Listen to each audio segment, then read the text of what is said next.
नमस्ते दोस्तों। Social media पर एक बार फिर से लोगों की भावनाएं आहत हो गई हैं एक वेब सीरीज़ की वजह से। नेटफ्लिक्स पर वेब सीरीज़ अच्छी चल रही है, लेकिन लेटेस्ट अपडेट ये है कि वो जो वेब सीरीज़ है अनुभव सिन्हा की IC-814 कंधार हाईजैक, उसके लिए नेटफ्लिक्स के कंटेंट हेड जो हैं उनको सरकार ने तलब किया है। INB मिनिस्ट्री यानी इंफॉर्मेशन एंड ब्रॉडकास्ट मिनिस्ट्री ने तलब किया है, जिसको चलाते हैं अपने रेल मंत्री भी जो हैं अश्विनी वैष्णव। तो उन्होंने बहुत सही समय से सही निर्णय लिया और ये जो सीरीज़ है पूरी तरह से विध्वंसकारी है। हो सकता है इसकी वजह से गृह युद्ध छिड़ जाए और देश में जो माहौल बहुत बुरा बना हुआ है, खासतौर से सोशल मीडिया पर 1.5 GB डेटा पाकर लोग एकदम बौराए हुए हैं, तो उनकी आउटरीच को देखते हुए ये नेशनल सिक्योरिटी का मामला बन जाता है ये जो सीरीज़ है। और इस पर लोग जो बैन लगाने की मांग कर रहे हैं, बायकॉट बॉलीवुड, बायकॉट नेटफ्लिक्स, धुआंधार तरीके से चल रहा है।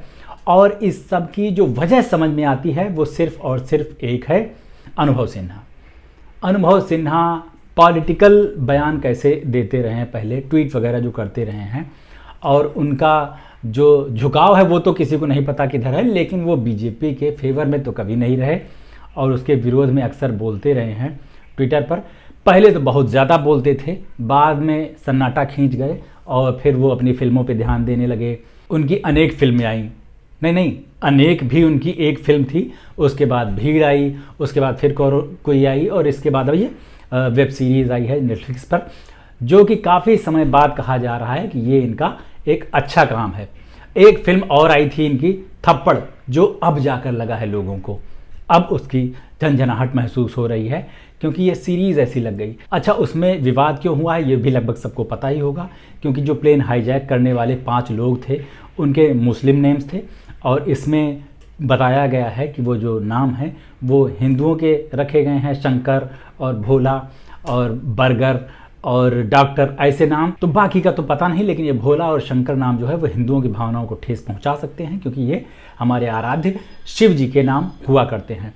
तो शिव जी तो खैर भोले हैं, लेकिन उनके भक्त अब इतने भोले नहीं रहे, वो आउटरीच दिखा देते हैं और उनको इस तरह का ज़रा भी विष पीना पसंद नहीं है किसी वेब सीरीज़ के रूप में।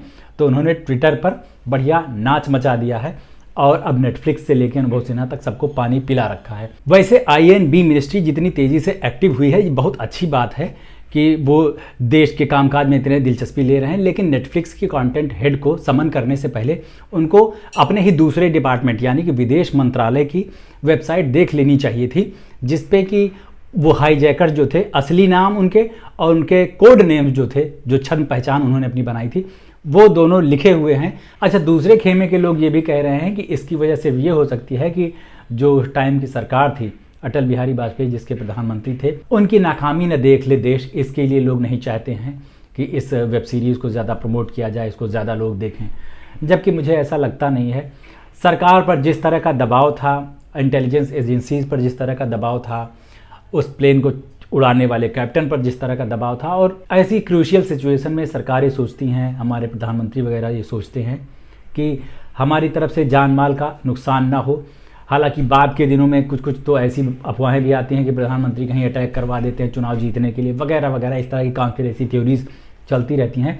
लेकिन एक नॉर्मल मन, एक आम नागरिक का मन हमेशा यही मानता है कि हमारी जो सरकार है वो देश के लिए, उसके नागरिकों के लिए सोचती है, अच्छा, उसकी जान की परवाह करती है, और ये अगर भ्रम भी है तो बना रहना चाहिए। और फिर उस टाइम के विदेश मंत्री जो थे जसवंत सिंह, उनके ऊपर बहुत ज़्यादा दबाव था। अजीत डोवाल जो आजकल NSA हैं, नेशनल सिक्योरिटी एडवाइज़र, इनकी भी फ़ोटोज़ वायरल होती हैं कंधार में, जब इनको 3 आतंकियों को छोड़ने जाना पड़ा था। तो बहुत सारी उसमें आफ्टर मैथ और सारी चीज़ें रही हैं। उनके अलावा वो जो चीज़ें वहाँ पर दिखाई गई, उसमें सबसे ज़्यादा ध्यान सिर्फ और सिर्फ गया उन नामों पर, खासतौर से 2 नामों पर, भोला और शंकर, जो कि हिंदुओं के नाम दिए गए थे। जबकि मुझे लगता है कि अनुभव सिन्हा ने इस मामले में फैक्ट्स का ध्यान रखा और वहाँ के जो लोग सर्वाइवर्स थे उनके इंटरव्यूज़ के आधार पर सीरीज़ बनाई है, और जो कैप्टन थे उनके इंटरव्यू के आधार पर सीरीज़ बनाई है। तो फैक्ट्स के साथ उन्होंने गड़बड़ी नहीं की, लेकिन एक गड़बड़ है, उसमें विदेश मंत्री और कुछ एक और राजनयिकों के और अधिकारियों के नाम बदले गए हैं, उनको भी सेम टू सेम रखना चाहिए था। तो फिर हो सकता है कि ऐसा जो आउटरीच हो रहा है ये ना होता, लेकिन ऐसा पक्के तौर पे नहीं कहा जा सकता, क्योंकि आउटरीच करने वाले ज़्यादातर लोगों ने ये सीरीज़ देखी ही नहीं है। कई लोग ये कह रहे हैं कि इसमें कहाँ रिवील कर दिया असली आतंकियों का नाम, जो उनके मुस्लिम नेम थे, तो उनको फिर से सीरीज़ देखना बहुत ज़रूरी है। एक आध सीन में वो आया है। अब अगर लोग बाल की खाल निकालने पे आ गए और इस तरह की ज़रा सी बात पे फिल्में और सीरीज़ रोकने लग गए तो फिर क्या होगा। ऐसा ही एक और फिल्म के साथ हो रहा है। और अब तो सरकार भी सचेत हो गई है इस पर, कह रही है कि ऐसे किसी की भावनाओं के साथ खेलने का किसी को कोई अधिकार नहीं है। इससे पहले 10-20 प्रोपेगेंडा मूवीज़ तो आ ही गई होंगी, उनको कभी नहीं रोका गया। ना सिर्फ सेंसर बोर्ड ने उनको पास किया, बल्कि प्रधानमंत्री से लेकर मुख्यमंत्रियों तक ने उनको प्रमोट भी किया कि ज़्यादा से ज़्यादा लोग इसको देखने के लिए जाएँ। इससे ज़्यादा और क्या हो सकता है भावनाओं को भड़काने के लिए। पर ये वाली सीरीज़ जो है ये भावनाओं के साथ नहीं जा रही है। और आजकल जो ट्रोल्स हैं सोशल मीडिया पे, उनकी पावर किसी प्रधानमंत्री, मुख्यमंत्री, ब्यूरोक्रेसी, न्यायपालिका, किसी भी तरह की ताकत से ऊपर है, इसलिए उनकी ही मानी जानी चाहिए। मेरा तो ऐसा मानना है, क्योंकि भीड़ खतरनाक होती है। अगर भीड़ से उलझोगे तो फिर क्या होगा, ज़्यादा कुछ बताने की ज़रूरत नहीं है। पड़ोस में ऐसे एड़िया ऊपर करके आंखें उचका के बांग्लादेश की तरफ देख लो। तो इसीलिए भीड़ के चक्कर में कोई पड़ना नहीं चाहता, सब बहाव के साथ बहना चाहते हैं, जिधर धारा का रुख है उधर ही चलना चाहते हैं। ऐसे ही इस समय हरियाणा और पंजाब की भावना का ध्यान में रखते हुए कहा जा रहा है कि इमरजेंसी फिल्म की रिलीज़ भी रोक ली गई है, पोस्टपोन कर दी गई है। कंगना रनौत बेचारी परेशान है, वो राहुल गांधी से रिक्वेस्ट कर रही हैं कि हमारी फिल्म को चलने दिया जाए, क्यों बंद करवा रहे हो इसको, प्लीज़ चलने दो। जबकि सेंसर बोर्ड उनकी सरकार का है, जिसमें वो सांसद हैं, मोदी जी की सरकार है, वही सेंसर बोर्ड चलाती है। वो चाहें तो प्रसून जोशी को, जो सेंसर बोर्ड के चेयरमैन हैं, उनको एक फ़ोन खड़का देंगे, भाई हटाओ इसको, क्यों इसका सर्टिफिकेशन रोक के बैठे हो। तो प्रसून जोशी की औकात है कि वो रोक लेंगे, लेकिन ऐसा नहीं हो रहा है। तो यहाँ पर सारा नैरेटिव जो है वो 2-3 चीज़ें तय करती हैं। सबसे पहले नंबर पर है ट्रोल्स, दूसरे नंबर पर है चुनाव, और तीसरे नंबर पर कोई नहीं है। यार कौन है? नहीं, मुझे तो कोई दिखाई नहीं दे रहा है।